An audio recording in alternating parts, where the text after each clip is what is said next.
Hey, what is up, everybody? This is Stevie Breach coming to you. I cannot wait until tomorrow night's edition of WWE Monday Night Raw. Actually, to be honest, I can't wait till WWE Monday Night Raw is over to check out the Stone Cold podcast on the WWE Network. Of course, it's going to be Stone Cold Steve Austin going one-on-one against Brock Lesnar. This is a match that we've never seen in the history of wrestling. This has been, future booked, or I guess I apologize, it's been, fantasy booked. And it's been on a lot of people's radar for a WrestleMania 32 match of, two guys going at it. When WrestleMania was named to be going down in Dallas, Texas, people thought immediately of Stone Cold Steve Austin returning to have one last match, even though we haven't seen this guy wrestle since WrestleMania 19.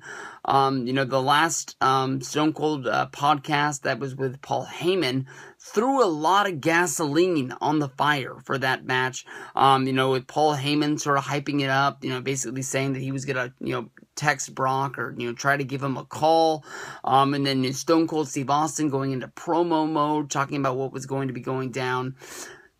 There are doubters out there that really do believe that, Austin versus Brock is going to go down. I'm not 100% sure that it's going to, but tomorrow night is the last-ditch effort. If this match is going to happen, it's going to happen because of this.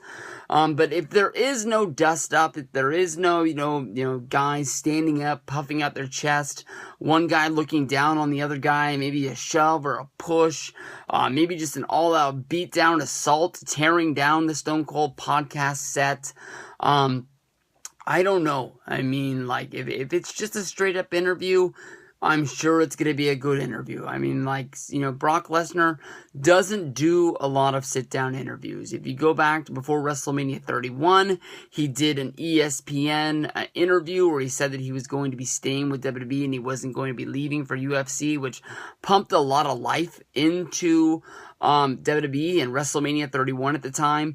He did a recent ESPN tour, going in and doing a lot of interviews for lots of various shows, appearing on Mike and Mike, appearing on SportsCenter. I'm not sure if he was on MMA Today or what else he was on, but he did a lot of shows, and he's a big name. Definitely, if you're a wrestling fan, you know who this guy is. Definitely, if you're a UFC fan, you remember this guy as being one of the all-time legends. On the 2010, 2011, wasn't that long ago. This guy was the cover boy of the UFC video game. He was the world champion.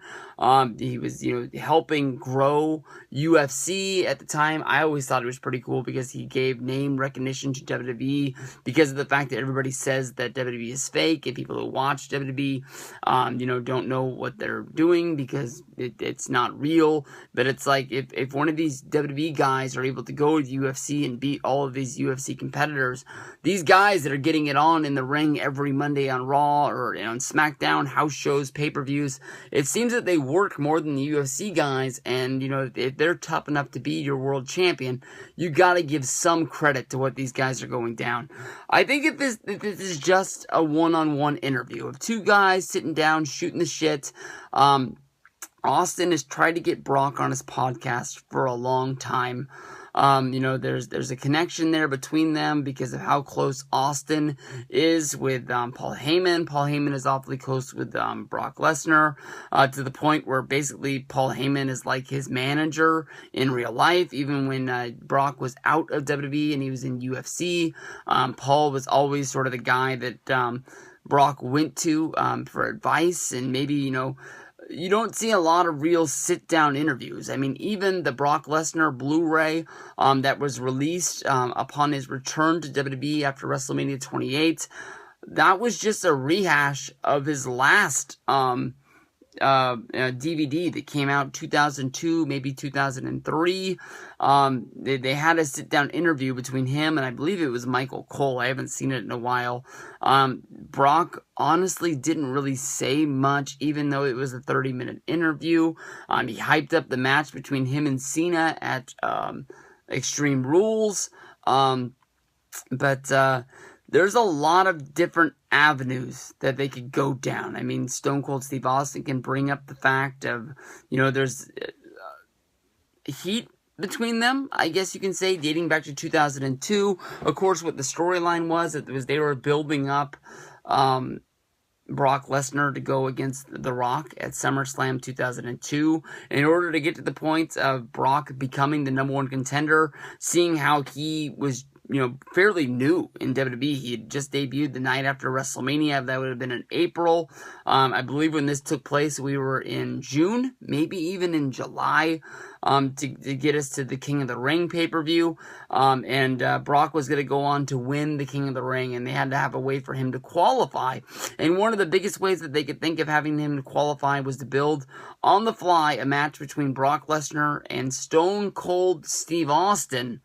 And that was to go down with Vince, basically giving word that Brock was going to go over on Austin. Austin caught wind of this, I think, through Jim Ross, and then, basically gave him the old, yeah, that's the way it's going down. All right, I'll see you later, which Stone Cold Steve Austin said that even when he said see you later, he knew he wasn't going to see him there because it was bad business. It made no sense for Austin to put over Brock. He gladly said he would have done the favors if it would have been built up to. Maybe even if you build up to it as the pay-per-view before SummerSlam, where Brock beats Austin, maybe in a number one contenders match. Then he goes on and he fights Rock. And then he beat on back-to-back pay-per-views the two biggest stars in professional wrestling at that time.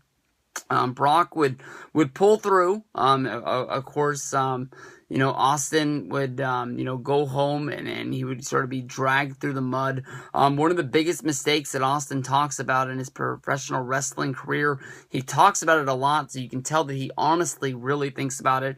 If you go back to, I can't remember what game it was. It was the first WWE video game that featured Brock Lesnar, even when he was still in WWE.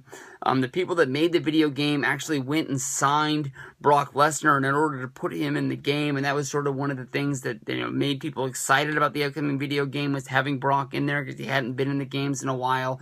And that was kind of the big deal, that UFC would let one of their guys sign a licensing deal with.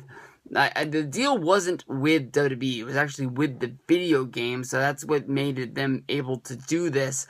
And because of this, the video game I can't remember, it was the major WWE magazine went and interviewed Brock Lesnar, and Brock Lesnar brought up the fact of, this guy, walked out on me, he was supposed to put me over, and this is maybe 2010, maybe 2011, so this was almost 10 years later, and Brock was still thinking about this. I don't know if he was trying to make money, knowing that maybe somewhere down the road he would go back to WWE and maybe they would set this match up. I don't know if maybe, Brock really has heat with them. Maybe he thought this was going to sell video games. But it doesn't make a lot of sense for a UFC guy calling out a WWE guy if they don't have heat. So I don't even know if this heat has ever really been, combed over and figured out. But this is a big deal. I mean, this is probably one of the biggest things that holds over Stone Cold Steve Austin's career. Maybe he can find some way to come to peace with this with Brock Lesnar. It might take some, time to really honestly do this, but it's been 13 years, and if they're ever going to put it behind him, it's going to be right now. Austin has interviewed almost everybody in the world on his podcast, guys that you never thought in the world that he got along with, like Jeff Jarrett. He's talked to guys that has been his best friends. He's talked to guys that, openly people in the wrestling business think are morons, like Vince Russo. To this, Austin, this is like Austin's job. I mean, this is what Austin knows that he has to do to keep them money rolling in, to pay them bills that are coming in, each and every week in the mailbox. You know what I mean? Like, I fucked that up so bad, I'm not even gonna try and fix it. There's a lot of things, man. I mean, I'm running all over the world. And I don't think, it's been a long time, since the Austin podcast has been around. He doesn't really do the Wikipedia read through anymore like he used to in the early days. So I don't think we're really going to get a real big recap from Brock. But I think that on a lot of podcasts, Stone Cold Steve Austin likes to set the tone of where somebody came from. I wouldn't be surprised if they bring up wrestling at Minnesota and getting into WWE when Jim Jim Ross signs him, and going through, the WWE's version of developmental, where I think he went to Ohio Valley, which means that he would have wrestled at the same time as John Cena, Shelton Benjamin, Randy Orton, Batista.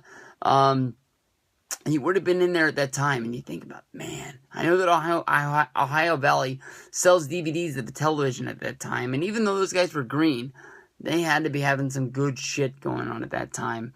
All of those guys turned out to have really great careers, whether if it's in WWE or overseas, or on the indies or anything like that. It's hard to say any one of those guys.